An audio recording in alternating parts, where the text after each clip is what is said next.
Lleva mucho tiempo contribuyendo al POS, no lo ha utilizado.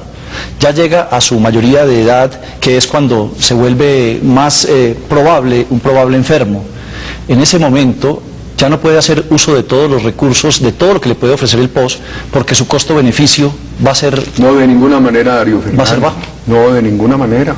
Entre otras cosas, eso hay que hacerlo concordante con lo que es la autonomía del médico. Y a ese paciente, ese ejemplo que usted me está poniendo, lo defiende totalmente esta emergencia. ¿Por qué? Porque su médico ya no va a estar presionado por la EPS.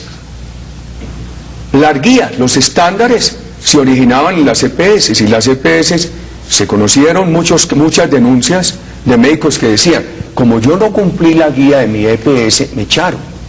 Ahora los estándares, las guías, no provienen de las EPS, ahora van a provenir de las sociedades científicas. Entonces ese médico que va a atender ese paciente anciano va a mirar qué ha dicho la sociedad científica, qué es el estándar, cuál es la guía para ese caso. Y además queda ese médico todavía con más poder, porque la norma dice claramente que a ese médico se le respeta su autonomía. O sea que va a ser ese médico, en ejercicio de su autonomía intelectual, el que va a decir cómo hay que atender a este señor del ejemplo que usted trae. A propósito de la autonomía médica, tengo una pregunta precisamente del presidente de la Academia Nacional de Medicina, que plantea que sigue manteniendo sus dudas sobre este tema de autonomía. Escuchémoslo, presidente. Señor presidente, recojo la inquietud de los médicos del país. Es relacionada con la autonomía profesional. Como la autonomía representa la parte esencial para el ejercicio de la profesión médica y es una prenda de garantía para el paciente, ¿cómo se va a asegurar que esta garantía, que esta autonomía no va a ser vulnerada? Para mí ha sido muy grato las reuniones que hemos tenido con las sociedades científicas y una larga reunión con el doctor Malagón y sus compañeros. Primero revisamos lo que podríamos llamar el decreto madre, el decreto ley. En el decreto ley uno encuentra lo siguiente: en la parte de principios se refiere expresamente al respeto a la autonomía intelectual de estas profesiones, a su ética. En otros artículos habla de estándares y guías como referencias y también habla de casos obligatorios. Por eso, perfectamente, el decreto reglamentario se acomoda al decreto ley al aclararlo. El decreto ley trae todos esos escenarios, esas hipótesis. La hipótesis que nunca se puede desvirtuar la autonomía del médico. La hipótesis de cuándo esas guías son obligatorias excepcionalmente. Y la hipótesis general de que son referentes indicativos. Nosotros consensuamos con el doctor Malagón, mi ilustre quien me ha entrevistado, y con sus compañeros que acudieron esa noche aquí, médicos muy ilustres del país, el decreto reglamentario. El decreto reglamentario repite el principio de respeto a la autonomía del médico. Dice claramente que esos estándares y esas guías provienen de las sociedades científicas, que tienen un efecto indicativo, una referencia indicativa, y que solamente en casos excepcionales de evidencia científica son obligatorios. Pero aún para esta excepción de la guía obligatoria, el decreto dice: el médico o el odontólogo se puede apartar por su criterio intelectual aún de la guía obligatoria. Por ejemplo, hay un caso obligatorio de evidencia científica y se enferma el señor A, y ese caso del señor A cabe dentro de lo que se llama la guía obligatoria. El médico debe mirar esa guía y seguramente en muchos casos la seguirán, pero el médico también puede decir: este señor A, en esta enfermedad, de acuerdo con mis conocimientos, yo no le voy a recetar lo que dice esta guía obligatoria.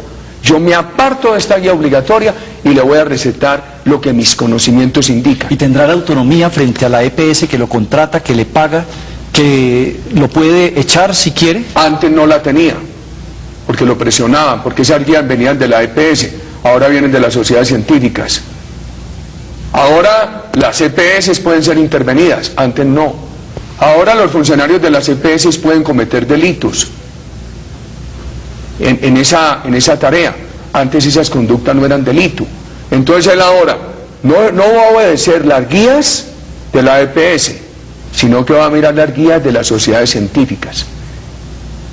Estoy esperando que me va a hacer una pregunta. ¿Lo pueden sancionar? Sí, porque precisamente usted ya anunció que eso se modificó, el tema de la sanción. No se modificó, doctor Darío Fernando. ¿La sanción al médico? No, de ninguna manera se modificó. Pues existe esa... Esto es, lo que se define en el decreto reglamentario está totalmente ajustado al decreto ley.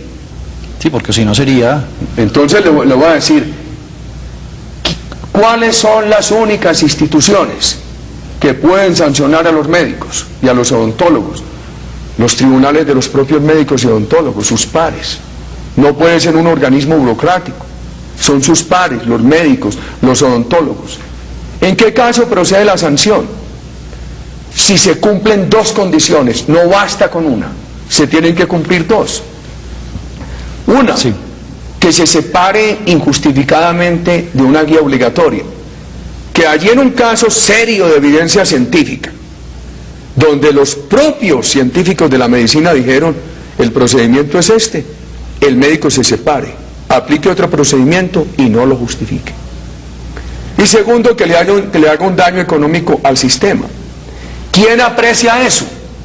Los propios médicos, los propios tribunales de médicos y odontólogos. Son los que van a apreciar si se cumplen o no las dos condiciones. Bueno, ¿y el monto de la sanción? Hay una escala de sanciones y ellos mismos se mueven dentro de la escala. Bueno, presidente, volviendo al tema de la financiación y de por qué estamos en esta situación, muchas de las personas que aparecen en las preguntas ya han sido interlocutores suyos, como usted lo ha visto. Quiero invitar ahora a Óscar Rodríguez, él es el director del Grupo de Protección Social del Centro de Investigaciones de Desarrollo de la Universidad Nacional. Escuchémoslo. Buenas noches, señor presidente. Óscar Rodríguez, director del Grupo de Protección Social del CID de la Universidad Nacional. Los estudios de la universidad han demostrado que gran parte de los recursos del FOSIGA han sido utilizados por la Tesorería General de la Nación para financiar el déficit fiscal. ¿No será, señor presidente, que la declaratoria de emergencia se está protegiendo estos recursos para la utilización del Estado por parte de los dineros que le llegan a la salud? Bien importante eso. Le voy a responder de manera categórica.